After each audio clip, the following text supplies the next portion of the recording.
You're listening to the Superpower Radio Show with your hosts, Brenda Major and Mia Dawson. And we are excited to provide a safe and supportive community for people impacted by autism. Now, we consider autism to be a special power, a superpower, if you will, because of the insight and the gifts that it brings out in all of us who are caregivers.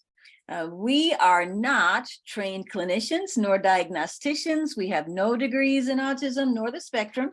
And the information you're going to hear on this show is designed to offer strategies, comfort, support, faith, sometimes some humor for caregivers to help them manage the symptoms influenced by this disorder. So we are really excited. We have a special guest, and I'm going to allow Mia, go ahead and introduce her. So, listeners, we got a very special guest. We got a very special guest. This young lady happens to be my neighbor. I've lived on this street, I think, like 19 years. And when Neil was first getting diagnosed and everything was going on, she came over and just was like, oh. And so I wanted her to be a guest to kind of share her story and share why she was such a blessing to me. We call her Miss Barb. Welcome to the show, Miss Barb. Thank you. So now tell us how you became this angel for Mia. What led to that? Well, I have a grandson that's on the spectrum, and he had quite a few issues that I've dealt with through the years. So when I realized that, Nehemiah also was on the spectrum, well, I knew when Malachi was diagnosed that I needed any kind of help and support that I could get. And I had, in the meantime, done a lot of research and found out things, read books. And so I thought, well, whatever wisdom I can share.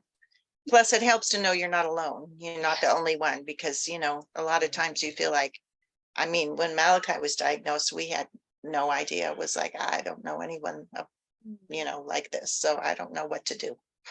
So how old was he when he was diagnosed? He was somewhere in the 3 to 4 year old. Okay. Yeah. Okay. So you kind of came alongside your daughter, and the two of you formed, I guess, your own support system. We did, as best we could. Okay. And what were his symptoms? Like, how did you guys know, or how did that? He had a lot of repetitive behaviors. He would, take things and flap them in front of his face, and he was kind of late talking, and and it wasn't like striking at first, it was more like okay. And he covers ears, when there was the train, which we live very close to a train. Yeah, he would cover his ears. He didn't like any of those loud sounds. He had more trouble socially just interacting with kids, but it wasn't like glaring. And as the grandma, I was like, oh well, he's fine, he'll be fine. So those were the signs mostly. So, and you said we were talking earlier that you noticed, well, he'd already come through a lot as a baby. Right. He'd had 5 surgeries. Yeah, before he was a year old. So yeah. So once we got through those, we were like, okay, that's done. We're good. And and it was very challenging. He had to go to St. Louis Children's Hospital. He had spinal surgery, and so he had a lot of stuff. So then once we kind of got over that hump and everything, it was like, to find out now, oh, guess what? Now he has something else. It's like, wow. Oh no. Wow. And my daughter's a single mom. So it was a lot. So when you got that diagnosis, did they give you like a booklet, a pamphlet, a place to go? No, they didn't give us nothing. It was like, good luck. Oh, wow. So, and at the time there was the Autism Project, and it was it was called TAP, and I don't remember what the T stands for. I don't know if they're still around. They're not right now. Yep. No. And so we kind of ended up, talking to them, and they gave us, some. He actually went to some kind of a social program at one point there. which was somewhat helpful, but there wasn't really a whole lot of help or information, And this would have been how many years ago for Malachi? Because he's an adult. Malachi's just turned 21. Wow. So this was a lot of years ago. Yeah. Okay. Yeah. Okay. Yeah. Okay. So what are some of the key pieces of advice that you would give to parents who are raising a child? Because you've been in this since he was a small child, and now you say he's 21. So we have parents who are overwhelmed just now getting the diagnosis. Yes. So, they would love to look into a crystal ball. Yes. Which is going to be you for. Yes. Yeah. What are some of the things that, and I know every case of autism is different. Right. But as a caregiver, what are some of the key things that you found helpful? Well, some of the advice that you've been giving to Mia and Stefan. Yeah.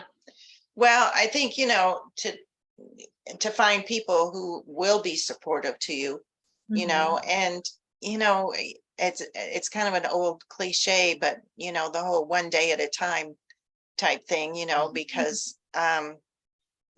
they go through different stages, and you think, okay, then like with Malachi and the whole flapping and I thought he's never going to get past this. And how do you make him stop? Because it would draw attention, Yes.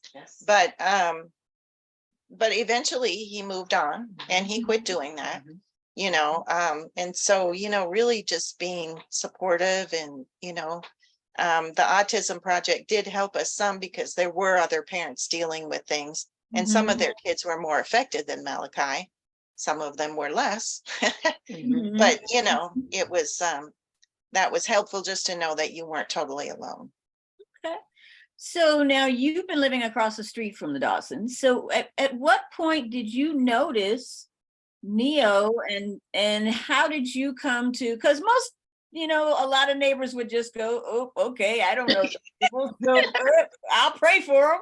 But what made you take that extra step? And Mia, how receptive were you to that? Well, I think Stefan first, wasn't it? Yeah. I think it was Stefan first. He kind of talked to me about it, and we kind of,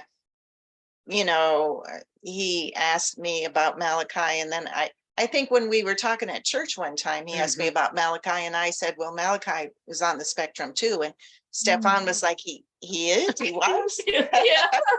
And I said, wouldn't have known.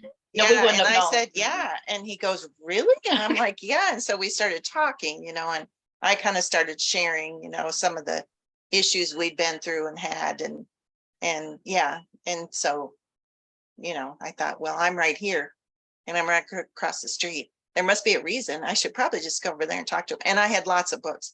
I actually, lots of books.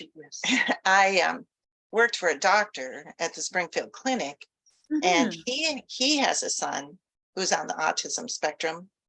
But he didn't really talk about it much. And I had this one book that I had been reading, and I told him about it. It's called Look Me in the Eye. I might have given you that book.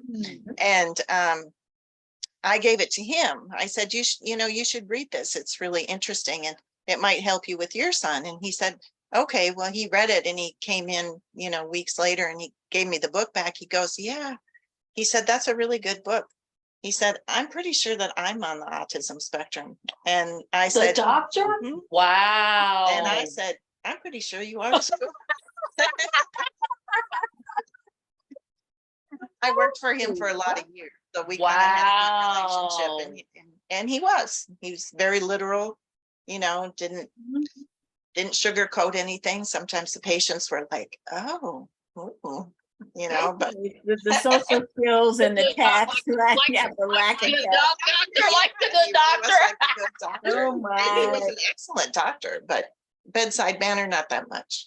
So, I think for me, when she came over, and I kind of it was so much peace. Like she came in, and I was like, she didn't try to do anything. She just sat on the couch. She stayed there for like hours. She gave us these books, but it was like a piece of like, I know what you're going through. I understand what you're going through as a mom. And Stefan was there, but his was different because he was the dad. So, Yeah, but I it think is she was trying to relate to me as the mom. Mhm. And it was like a piece, like, and she kept saying, this is going to be okay. I promise you, this is going to be okay. I know you don't see it. Yeah. So it was like step by step. It wasn't, she didn't come in with 10 different, here's your 10 things you got to do. It was like, Give you some give you some resources, and yeah, she didn't do that. It's like, I want you to read this. And then she came back over, you want to talk? And then it's like, I want you to read this other one. So it was really step by step. And she knew I was like at the frazzle point where I was like, and it switched for me because she wasn't trying to tell me to say to fix them.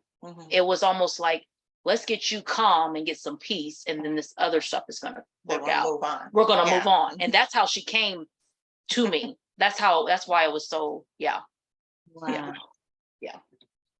So Barb, I feel like you kind of grew up with Malachi in some way. Yeah. Well, I did, yeah. So I kind of laugh and say he was my third child. can you share some of the things that maybe stand out to you that you noticed in him that made a big impact on you?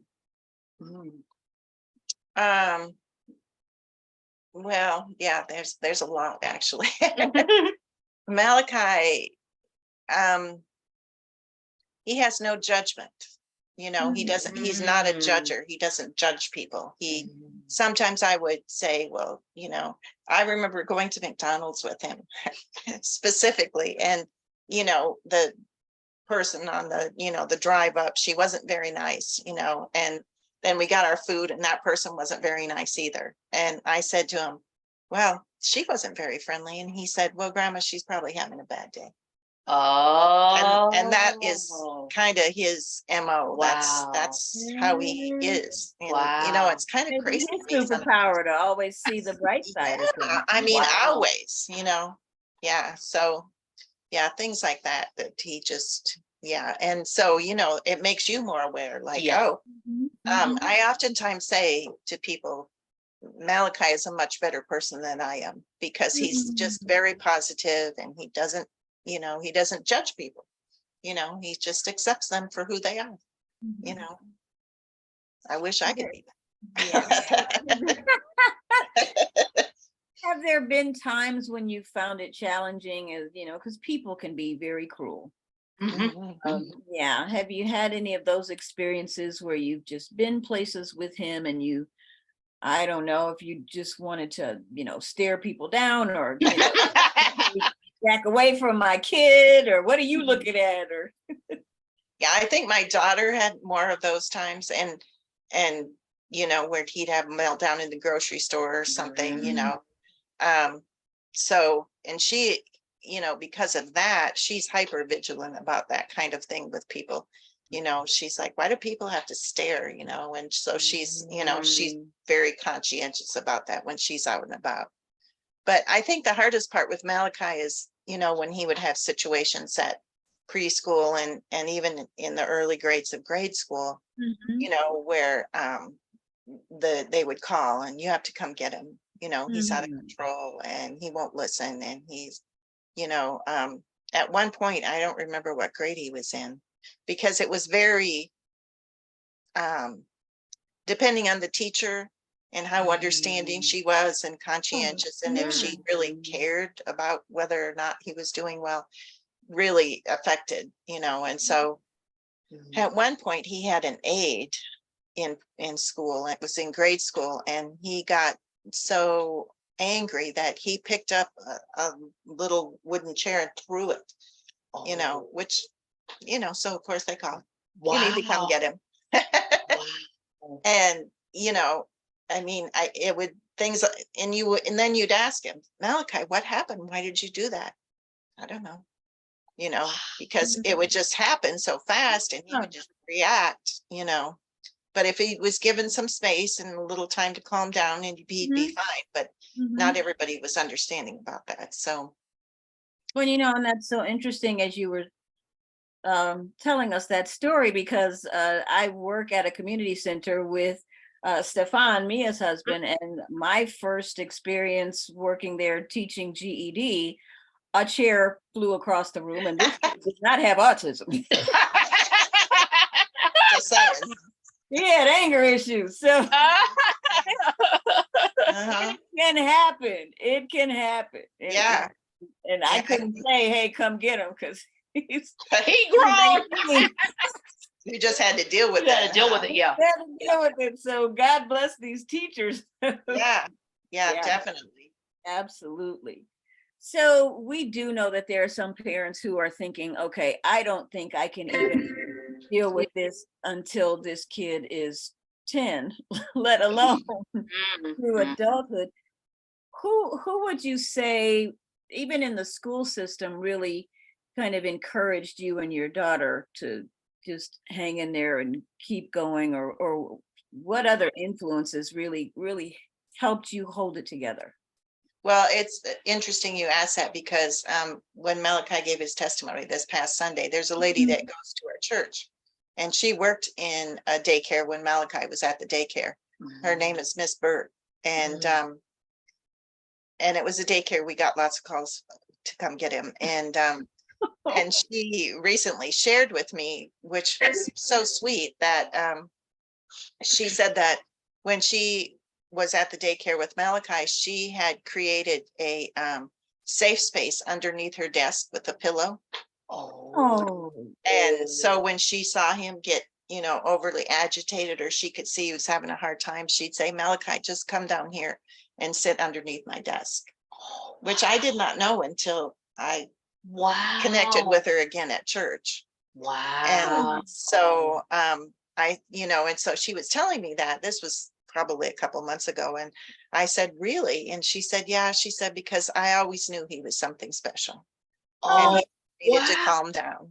And so so that was pretty sweet. But and there were people like his kindergarten teacher, she was really good with him, very understanding. Then she had to take a medical leave during his kindergarten year, and she was out for like 6 weeks. The substitute, not so much. So and the other person that always comes to mind for me is she actually ended up being the principal at the school that Malachi went to, Sheila Boozer.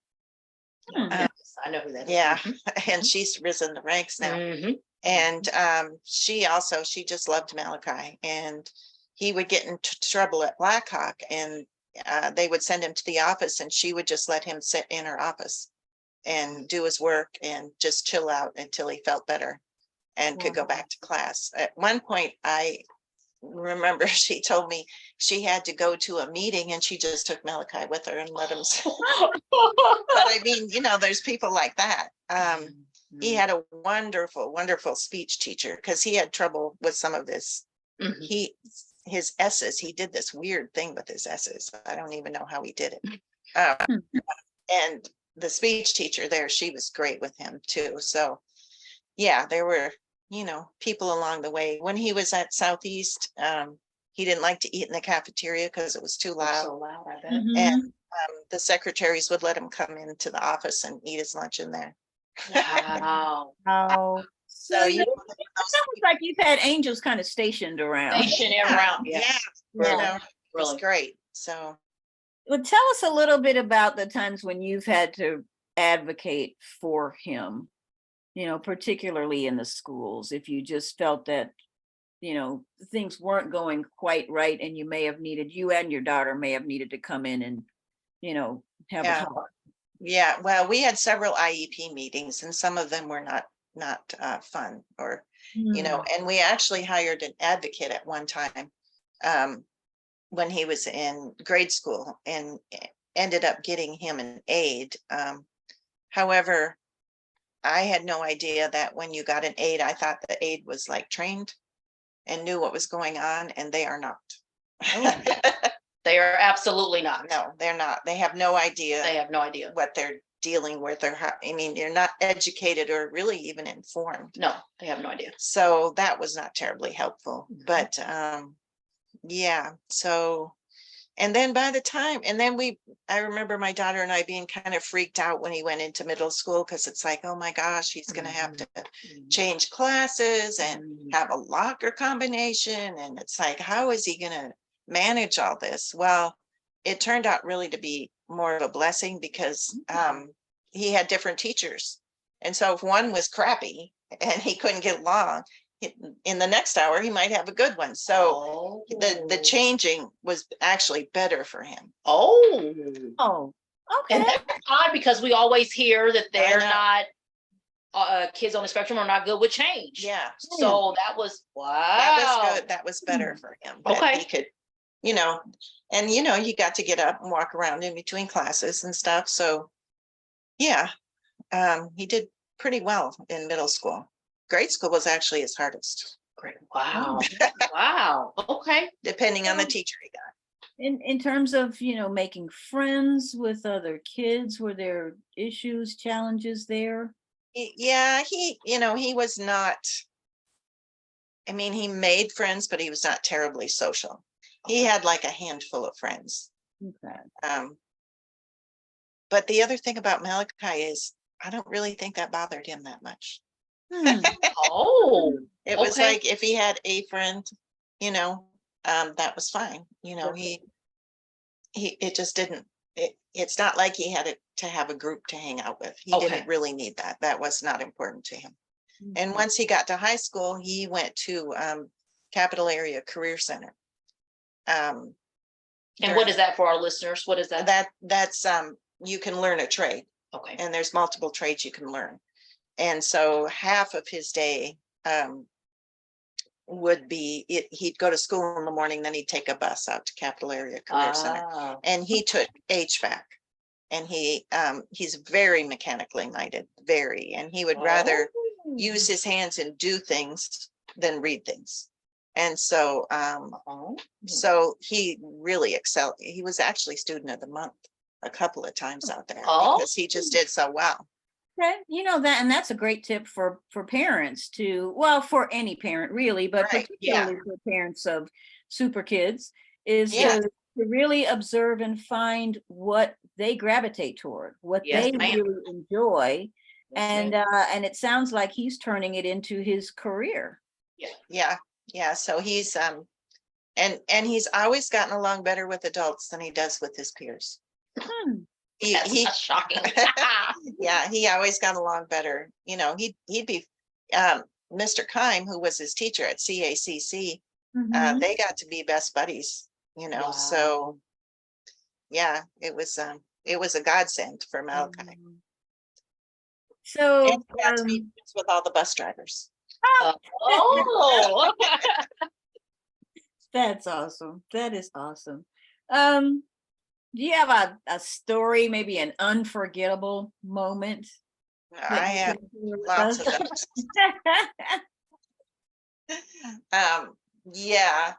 Well, one involves our neighbor Mike. Oh, yes. Malachi would spend quite a bit of time on the weekend at our house, because his mom would work on Saturdays. So he probably was only 6 or 7, and he was outside riding his bike up and down the sidewalk, supposedly. And I came out and I couldn't find him, and I was panicking. I'm like, where is he? And Mike, my next door neighbor, was out on the porch. I said, have you seen Malachi? He goes, no. And I'm like, I can't find him. You're trying to reel yourself in, like, don't panic. That's not going to help. Right. I can't find him. I don't know where he is. And so we're looking and calling, and, Mike's walking around, I'm walking around, and pretty soon Mike hollers at me, Barb, I found him. And I'm like, okay. So I come back, he's sitting on the porch with Mike. And I said, well, where was he? He said, he walked down to Mellow Cream, which is like, several blocks from us. Wow. But we had gone to Mellow Cream almost every weekend to get donuts, and he had walked down there and went in to get a donut and had no money. And the lady gave him a donut. Of course, she recognized him, and he pulled out his pockets and said, but I don't have any money. And she said, that's okay. And they're really nice too, anyway. And so he and Mike were sitting on the porch and he was eating his donut. I'm like, Malachi, you can't do that. You really can't do that. Yeah. And mind you, Brenda, you don't know this, but there's like, he has to cross the street and there's a railroad track. There's a nice size of traffic. It's not a lot, but it's a nice size for a 6 or 7 year old to walk. Yeah. To Mellow. Yeah. Wow. And the other one that always sticks with me is he got past all those sensory issues with the noise, and he was fascinated by the train. Oh. And so he would go down there. We bought him a little video camera, and he would videotape the train.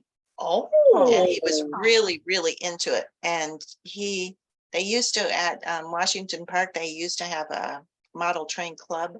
Oh, okay. And it was really kind of a bunch of older men.